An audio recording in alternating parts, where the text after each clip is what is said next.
Supreme court of Pakistan में पंजाब इंतखाबात के मामले पर इलेक्शन कमीशन की नजरसानी दरख्वास्त पर आज फिर समाअत। चीफ जस्टिस पाकिस्तान उमर अता बंदियाल की सरबराही में 3 रुकनी बेंच में जस्टिस एजाज उल एहसन और जस्टिस मुनीब अख्तर शामिल। सुप्रीम कोर्ट ने 4 अप्रैल को फैसला सुनाते हुए 14 मई को पंजाब में इंतखाबात कराने का हुक्म दिया था। 14 मई की डेडलाइन गुजरने के बावजूद अदालती हुक्म पर अमल दरामद न हो सका।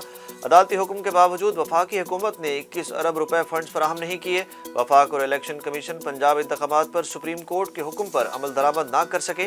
3 मई को इलेक्शन कमीशन ने अदालती फैसले पर नजरसानी दरख्वास्त दायर की थी। 2-3 हफ्ते लें, जितने लोग आपने तोड़ने हैं इस टाइम में तोड़ लें। तहरीक इंसाफ के चेयरमैन इमरान खान ने चैलेंज कर दिया। वीडियो लिंक से खिताब में चेयरमैन PTI ने कहा कि मैंने कभी अपनी जिंदगी में पाकिस्तान में खवातीन के साथ ऐसा सलूक नहीं देखा। ये अब एक पूरा प्लान है कि औरतों को गैर सियासी किया जाए।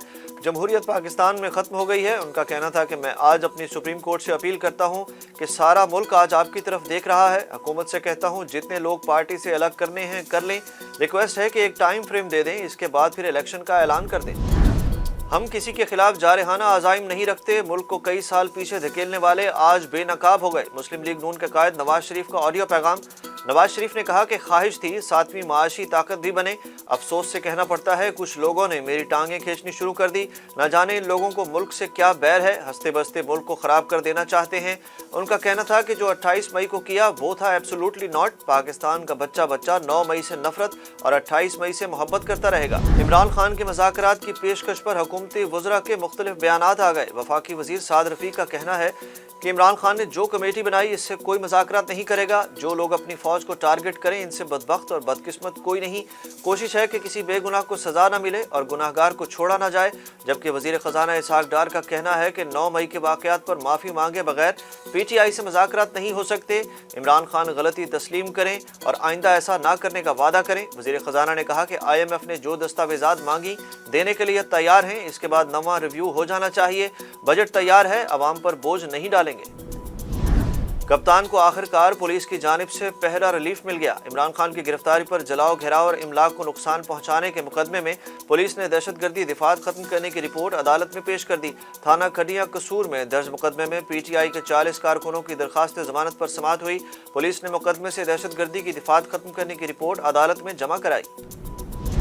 जेल में खवातीन से बदसलूकी का कोई वाक़या पेश नहीं आया। खवातीन से मुतल्लिक खबरें बेबुनियाद और गुमराहकुन हैं।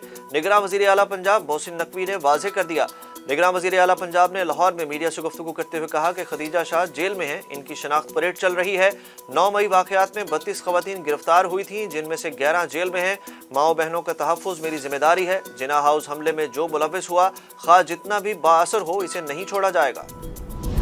कभी पाकिस्तान का बुरा नहीं चाहा, मुराद सईद का ऑडियो बयान भी सामने आ गया। साबिक वजीर का कहना था कि आज हम पर दहशतगर्दी और गद्दारी के फतवे लगाते हैं। ये कौन लोग हैं? PDM ने पहले प्रोग्राम में पाकिस्तान और पाकिस्तानी इदारों के बारे में जहर उगला। ये सारे हमें हुब्बुल वतनी का दर्स देते हैं। जो नेशनल क्रिकेट टीम का हिस्सा बनने के ख्वाब देखता था, इसका मुस्तकबिल तारीख हो गया। तुर्किया के सदारती इंतखाब के हतमी मरहले में रजब तैयब अर्दवान ने कामयाबी हासिल कर ली। मुसलसल तीसरी बार सदर मुंतखब हो गए। नताइज के मुताबिक सदर अर्दवान 52.12% वोट लेकर आगे हैं, जबकि अपोजिशन उम्मीदवार कमाल ओगलो 47.88% वोट हासिल कर सके। अर्दवान की जीत की खुशी में तुर्किया भर में इनके हामी सड़कों पर निकल आए और फतह का जश्न मनाया। जबकि सदर अर्दवान ने भी इस्तंबुल में हज़ारों हामियों से खिताब किया। दूसरी जानिब वज़ीर आज़म शहबाज शरीफ समेत दुनिया भर से सरबराहान मुमलिकत की जानिब से अर्दवान को जीत पर मुबारकबाद का सिलसिला जारी। अमेरिका की हार्वर्ड यूनिवर्सिटी प्रोग्राम के लिए कौमी क्रिकेट टीम के कप्तान बाबर आजम और wicket keeper batter Mohammad Rizwan America रवाना हो गए। बाबर आजम और Mohammad Rizwan Harvard University business school के एजुकेशन प्रोग्राम में शिरकत करेंगे। दोनों कौमी क्रिकेटर्स हार्वर्ड यूनिवर्सिटी के एजुकेशन प्रोग्राम में शिरकत करने वाले पहले प्रोफेशनल खिलाड़ी होंगे। बाबर और रिजवान 31 मई से 3 जून तक हार्वर्ड यूनिवर्सिटी एजुकेशन प्रोग्राम में शिरकत करेंगे।